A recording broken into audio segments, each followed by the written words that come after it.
තෙන්ඩුසුරනි දාන්න එපා. මේ කොහෙද? මම දන්නේ නැහැ. ආව්. කොහෙද යන්නේ?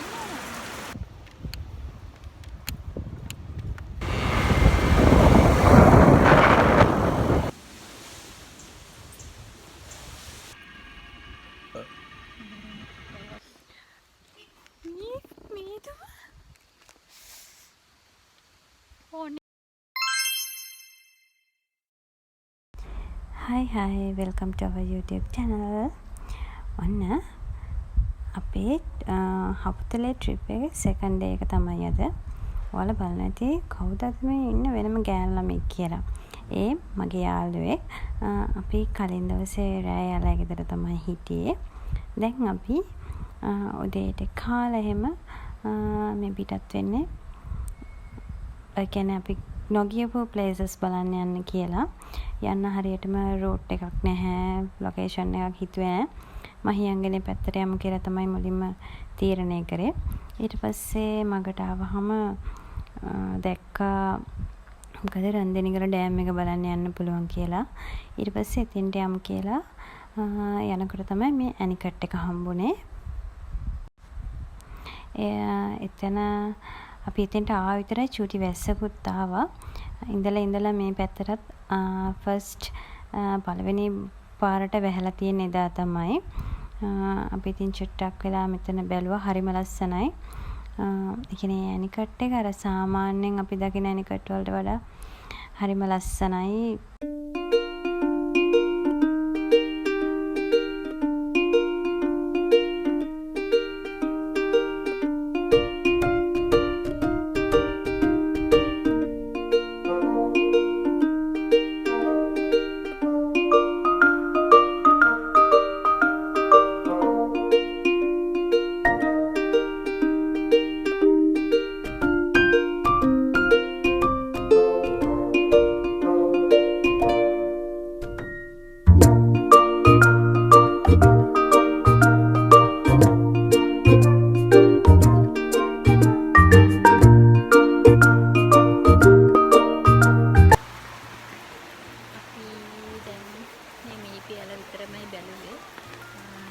පාට ලොකු වැස්සක් පටන් ගත්තා. දැන් ඉතින් මේ හට් එකට වෙලා වාඩි වෙලා ඉන්නවා. හරිම ලස්සනයි මෙතන view එකත්. මේ වැස්සත් එක්ක මේ ඇලේ මාර්ලුක් එකක් තියෙනවා. ඒ ඉතින් වැස්ස පායනකම් මෙතෙන්ට වෙලා වාඩි වෙලා ඉන්නවා.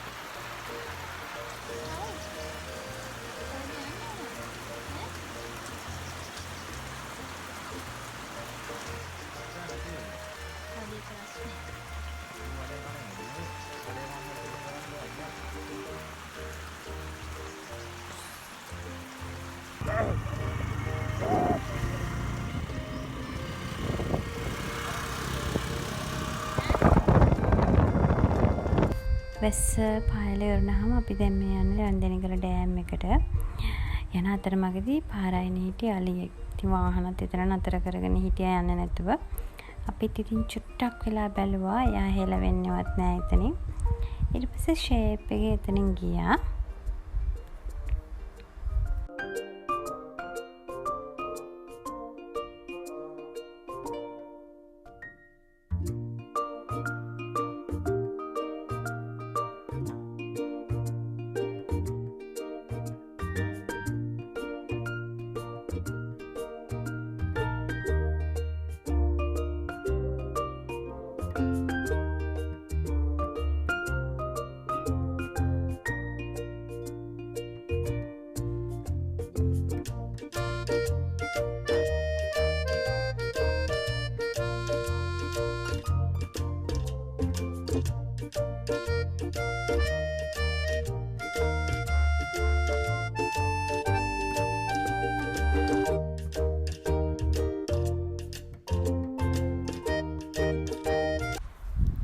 දැන් අපි මේ ඇවිත් ඉන්නේ රන්දෙනිගල ඩෑම් එකට. මෙතන ආසාවෙන් හිටිය අතර ඩෑම් එක උඩට යන්න ඒ වුණාට යන්න දුන්නේ නැහැ. අපි මෙතන චුට්ටක් වෙලා නතර කරලා ඊට පස්සේ උඩහට ගිහින් පොඩ්ඩක් හරිය ලස්සනට view එක තිබුණා. ඒවත් බලලා ආවා අපි ඊට පස්සේ ආයෙත් මෙතෙන්ටම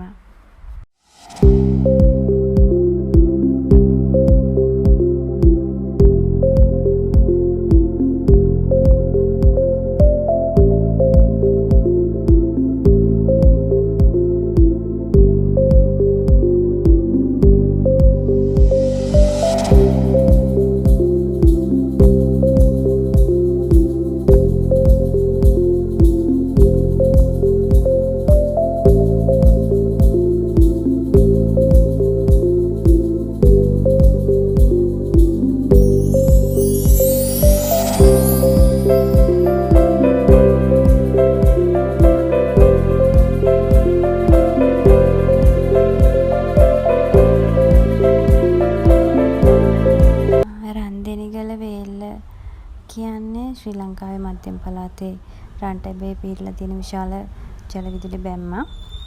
මේක ඉදි කරලා තියෙන 1982 නොවැම්බර්. ඩෑම් එක බලන්න යන්න දෙන්න. මෙතන ඉඳන් තමයි බලන්න ඕනේ. මාර මොසයි මේ පේනකොට වඩා හරිලා ආසයි ළඟට ගිහින් බලන්න යන්නට යන්න දෙන්නේ නැහැ මෙතනින්.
දැන් මේ ඉන්නේ මහියංගනේ.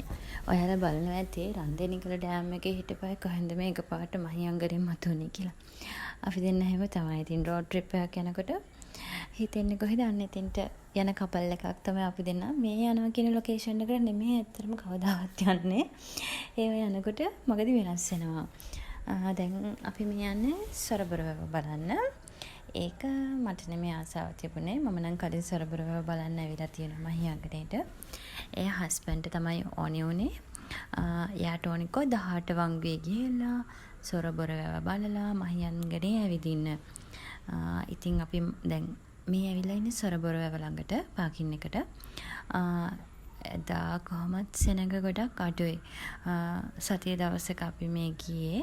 ඒ නිසා සෙනඟ ගොඩක් අඩුයි. ඒක අපිට හොඳයි ඉතින්. මොකද අපිට හිතේ හැටියට පරිසරය විඳ ගන්න හම්බුණා.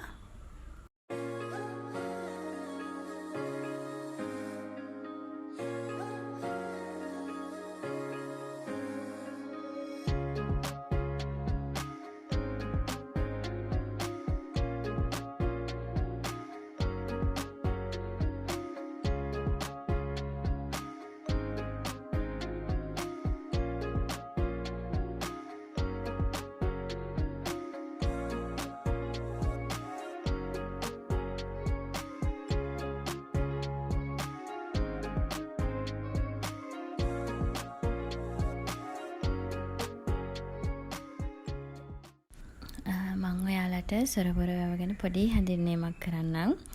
හැමෝම දන්නවනේ සොරබර වැව තියෙන්නේ ශ්‍රී ලංකාවේ බදුල්ල දිස්ත්‍රික්කයේ මහියංගනේ නගරයේ තමයි පිහිටලා තියෙන්නේ. දුටුගැමුණු රාජ්‍ය සමයේ හිටපු බුලතානම් යෝධයෙක් තමයි සොරබර වැව ඉදිකරේ කියලා අපිට චූටි කාලේ ඉඳන්ම හිස්ටරි වලදී උගන්වලා තියෙනවනේ. ඒ කියන්නේ අතීතයේදී මෙම සොරබර වැව බින් තැන්නේ මූද ලෙසත් හඳුන්වලා තියෙනවා කියලා මම ඉගෙන ගත්තා. තව කියනවා නම් දියවන්නාඔය තියෙනවනේ. දියවන්නාඔය හරස් කරලා මීටර 485ක පමණ දිග බැම්මක් බැඳලා තමයි මේ වැව නිර්මාණය කරලා තියෙන්නේ. අපි සාමාන්‍යයෙන් දකින වැව්වල තියෙනවානේ මොකද්ද බිසෝකොටුව. ඒ වුණාට මේ සොරබොර වැවේ බිසෝකොටුවක් දැක ගන්න හම්බෙන්නේ නැහැ. ඒ වෙනුවට කරලා තියෙන උපක්‍රමශීලී විදිහට වැවේ සොරවුව ඉවුරෙන් ඈතට වෙන්න සහ අර වැව වටා පිහිට වූ ගලාශ්‍රයෙන් නිර්මාණය කරලා තියෙන එක තමයි කරලා තියෙන්නේ. කියන්නේ මේ විදිහට දැක්ක ගන්න පුළුවන් එකම ස්ථානය සොරබොර වැව විතරයි. අන්න ඊට පස්සේ අපි සොරබොර වැව ගාවෙන් පිටත් වුණා. ඇත්තටම අපි ප්ලෑන් කරන් හිටියේ 18 වංගු යන්නනේ. මම ඔයාලට කලින්ම කිව්වේ අපි මහියංගනේ ආවේ 18 වංගු වලින් නුවරට ගිහිල්ලා එතනින් ගෙදර යන්න කියලානේ. අන්තිමට අපිට මේ තියෙන රස්නේ දරා ගන්න බැරුව ආයි කූල් එකේ ඉන්න ඕනේ වුණා. ඊට පස්සේ ඉතින් ආයි හස්බන්ඩ් යෝජනා කරා අපි යමු එහෙනම් නුවරඑළිය කියලා. ඊට පස්සේ ඉතින් අපි ආයෙත් දැන් මේ ෂෝට් කට් එකකින් ආයෙ මේ යන්නේ අපි අර කලින් ගිහපු රන්දෙනිගල පැත්තටමයි. නුවරඑළිය යන්න පිටත් වුණා. අපි පාරේ එනකොට මෙන්න මේ ඉබි අයියා ඉඳගෙන මේ හිමින් මේ පාර මාරු වෙන්න යනවා. ඊට පස්සේ වාහනයක් අවලක කන්ටේනර් එකක් ඒක දැකලා යා මේ ඔළුව ඔබාගත්ත කට ඇතුළට මේ ඊට පස්සේ ඉතින් අපි ආව පාරෙන් අයින් කරලා චුට්ටක් බලන්න හැදුව ඔළුවත් පෙවුන්නේ නැහැ. ඊට පස්සේ ඉතින් ආයෙ අපි අපේ ගමන පටන් ගත්තා.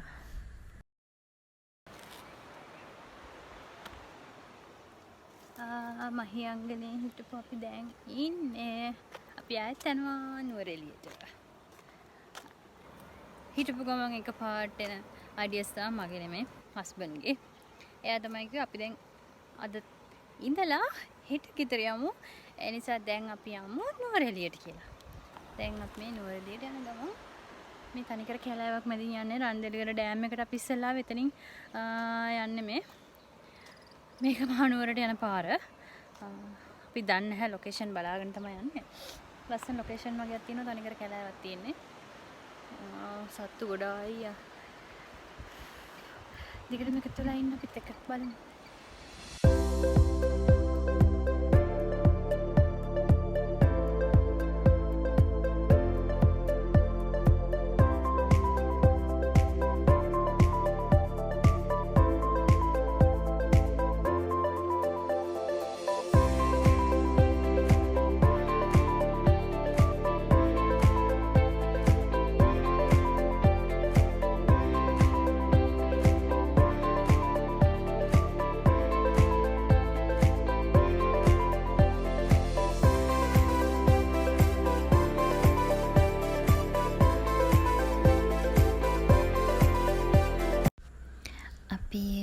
මහියංගනේ ඉඳලා ඊට පස්සේ අර පාරේ කෙලින්ම ආව වලපනේට. වලපනේ ඉඳන් අපි නුවරඑළියට යන්න පිටත් වුණා. ඒ අතරමඟදී නුවරඑළියට කිලෝමීටර 20ක් විතර මෙහෙන් පොලිසිය චෙක් පොයින්ට් එකක් තිබ්බා. එතන ඊට පස්සේ අපිව චෙක් කරලා බලලා එතන හිටපු පොලිසිය මහත්මයා අපිත් එක්ක ඉතින් කතා බහ කරනකොට ඉතින් අපිට කිව්වා මෙතනින් ගිය හැකි මන්දාරම් නුවරට නුවරඑළියට වඩා සීතලයි ඒ පැත්ත කියලා. ඊට පස්සේ ඉතින් අපි දෙන්න ආයෙත් ඔන්න ප්ලෑන් එක වෙනස් කරලා එතනින් මන්දාරම් නුවර යන්න පටන් ගත්තා. ඇත්තටම පුදුම ලස්සනක් කියන්න වචන නැහැ. ඒ වෙලාවේ මීදුම පරිසරය ඔක්කොම ඒ ටයිම් එකත් එක්ක හරිම ලස්සනයි. මම නම් කෑ ගැහුවා මීදුමට මට අපිට පාර මුකුත්ම පෙවුන්නේ නැහැ. ඒ තරම්ම ඔයාලට මගේ රියැක්ෂන් කොහොමද කියලා මේ ටිප්ස් බලනකොට තේරෙයි. ෆෝන් එකේ බැටරි ලෝ ඔෆ් වෙයි. අපි මේ මීදුමත් එක්ක පරිසරය විඳලා ගම මන්දාරම් නුවරට ගියා. අතන ෆෝන් එකේ බැටරි තිබුණේ නැහැ. අන්තිම 100%කින් තමයි මම මේ චුට්ට වීඩියෝ කරගත්තේ.